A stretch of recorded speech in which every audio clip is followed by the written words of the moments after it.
violent video game isn't just fun, it's actually a right. So please welcome back X-Play's Adam Sessler, everybody. Thank you. All right, so today's Supreme Court ruling, this was a huge win for gamers, a huge win for free speech. How did that happen? Because gamers never win anything in the courts. Yeah, and reason seems to be in short supply these days as well. It is quite surprising. The 7-2 ruling was written by Antonin Scalia, one of the most conservative members of the Supreme Court, and it's a very, very strongly worded argument. I must say, it's actually fun to read. It's not filled with legal gobbledygook, and I encourage everyone to go out there and check it out.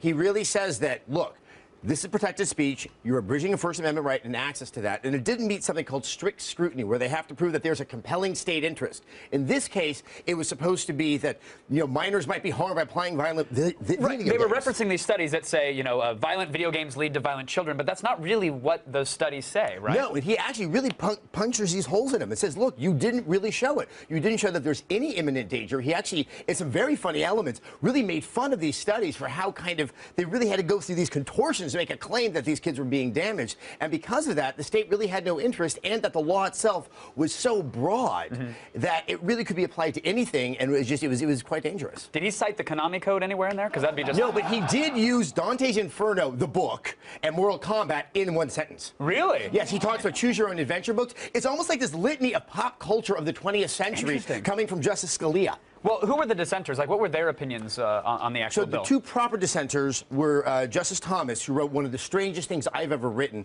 where he's trying to say that the way that children were regarded and treated when the framers wrote the Constitution should apply here. It's really weird. The other was Justice Breyer, one of the most liberal voices on the court, who really just seems to be convinced himself that there is some merit to these studies and there is some harm for kids, though it's rather wishy-washy. And he says he doesn't know if the science is real, but it seems to be almost kind of like his guts telling him that, you know, really something tells me these are bad, so let's keep them out of the kids' hands. What's important is that Justice Alito and Roberts, they did go with the majority, but they wrote a concurring opinion. So what they said is they agree that the law as written is bad, but they think there is some validity to trying to have a law that could restrict the sales. So that leads me to the last question, which I think is the big one. Is this going to rear its ugly head again and a little bit with a better written law, or is this done?